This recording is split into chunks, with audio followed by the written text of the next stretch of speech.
जय हिंद प्यारे साथियों, एक बार फिर से आपका study@247 में इस चैनल पर स्वागत है। और जैसा कि फॉरेस्टर का एग्ज़ाम बहुत नज़दीक आ ही गया है, 30 अप्रैल को उसका एग्ज़ाम है, तो उसके लिए हम जोर शोर से तैयारी करेंगे। और इसका जो पहला टॉपिक है राष्ट्रीय वन नीति, आज हम इसको कवर करेंगे। ठीक है, राष्ट्रीय वन नीति क्या होती है और नीति का मतलब होता है, सबसे पहले हम समझें नीति का मतलब क्या होता है। तो नीति का मतलब होता है कि एक पॉलिसी, एक उसके लिए नियम बनाना, कोई सिद्धांत है ना, कोई प्रिंसिपल, कोई रूल की एक बुक बनाना जिसको हम फॉरेस्ट के लिए फॉलो कर सकें। तो वन मतलब क्या होता है, वनों का घनत्व जब सामान्य से अधिक होता है तो उस रीजन को वन घोषित कर दिया जाता है। और इसकी ज़रूरत क्यों पड़ती है ना, राष्ट्रीय वन नीति की ज़रूरत क्यों पड़ी? तो क्योंकि बहुत ज़्यादा जंगलों को काटा गया, तो वातावरण को जो है संतुलित करने के लिए, तो सबसे पहला पॉइंट है वातावरण को संतुलित करने के लिए, यानी जो क्लाइमेट चेंज हो रहा है उसको रोकने के लिए, वर्षा को कंट्रोल करने के लिए, क्योंकि वर्षा कहीं ना कहीं पेड़ों से रिलेटेड होती है।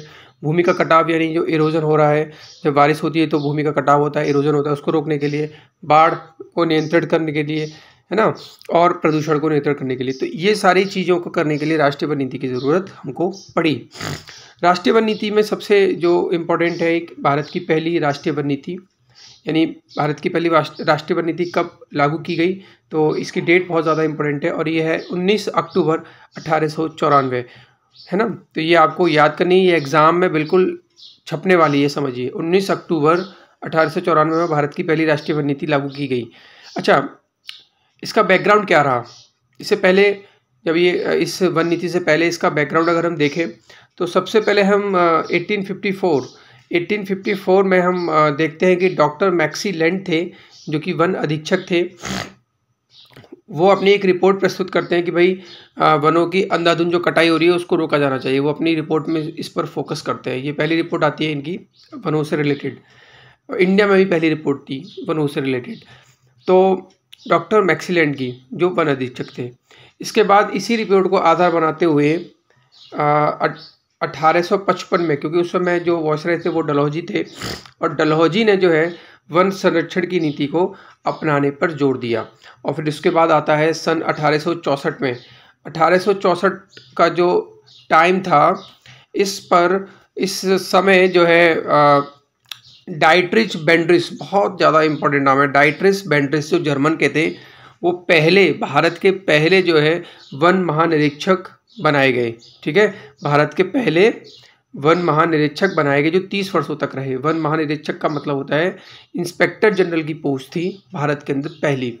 ठीक है, वनों पर नियंत्रण करने के लिए ये पोस्ट बनाई गई। अच्छा, ये जो आपकी भारत की जो पहली राष्ट्रीय वन नीति थी, इसको लाने के लिए, इससे पहले जो है इसको, ये बेस जो बना, तो 1893 में डॉक्टर वोलेकर थे। डॉक्टर वोलेकर को कृषि में सुधार हेतु नियुक्त किया जाता है 1893 में।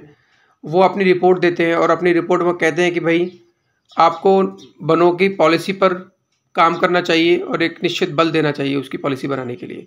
और इसी रिपोर्ट को आधार बनाते हुए 19 अक्टूबर 1894 में प्रथम वन नीति की घोषणा की गई। और इस रिपोर्ट में जो रिजोल्यूशन नंबर 22F था, यानी चैप्टर 8 और 9, वोलेकर का जो वॉल्यूम था उसका चैप्टर 8 और 9 में इस पर बल दिया गया था। तो इसी चैप्टर्स को आधार बनाया और ये भारत की पहली प्रथम वन नीति 19 अक्टूबर 1894 को पारित कर दी गई।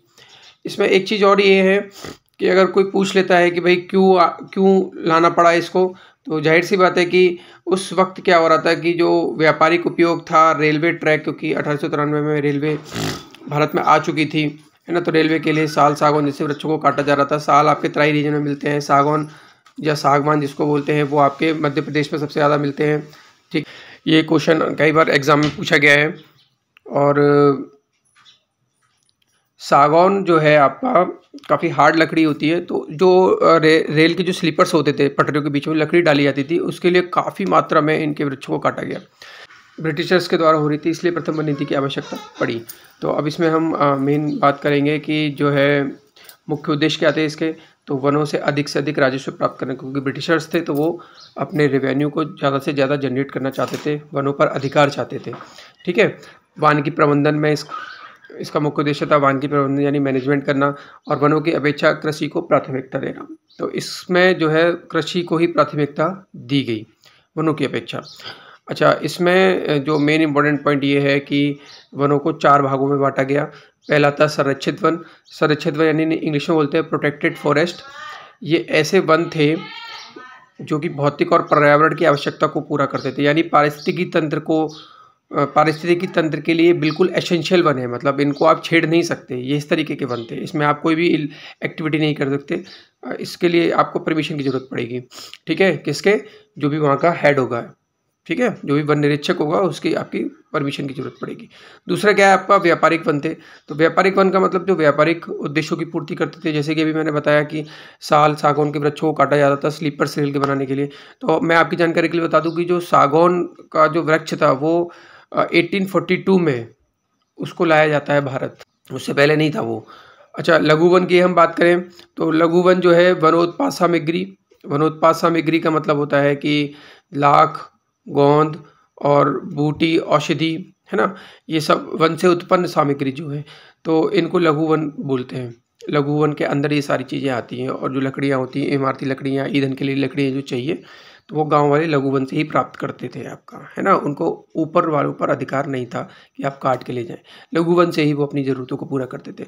और जो तीसरा है चारागाह वन। चारागाह वन में पशु को चराने की पूरी आज़ादी थी। अब इसमें जो है बात आती है कि कमियां क्या थी कि जिससे कि हमको अगली वन नीति की ज़रूरत पड़ी। तो सबसे बड़ी कमी तो यही थी कि ये मुख्यतः वन विभाग द्वारा ही संचालित थी और मैनेजमेंट भी इसका वन विभाग ही देख रहा था। तो जो अन्य शासकीय भूमि थी जिन पर ब्रिटिश शासन का कोई अधिकार नहीं था, या जो प्राइवेट फॉरेस्ट थे, जिन निजी वन जो थे राजा महाराजाओं के हाथ में थे, तो उन पर ब्रिटिश शासन का कोई भी कंट्रोल ना होने की वजह से कोई प्रॉपर जो है वनों पर कंट्रोल नहीं हो पाया था। तो इसके लिए, और दूसरी चीज़ ये भी थी कि इसमें कृषि को ज़्यादा महत्व दिया गया था और इसमें वनों से ज़्यादा रेवेन्यू पर, है ना, उनको रेवेन्यू ज़्यादा चाहिए था। तो कहीं ना कहीं ये वन नीति फेल कर गई। फिर से हमको एक वन नीति बनानी पड़ी और वो वन नीति आती है फिर 1952 में, ठीक है। इसको नेक्स्ट वीडियो में हम और कवर करेंगे। ये स्वतंत्र भारत की पहली वन नीति थी। वैसे तो क्रम में ये दूसरी वन नीति है। अगर ये पूछता है कि भारत की दूसरी वन नीति 1952 है ना, अगर स्वतंत्र भारत की आता है तो 1952, और पहली पूछता है तो वो 1894 है।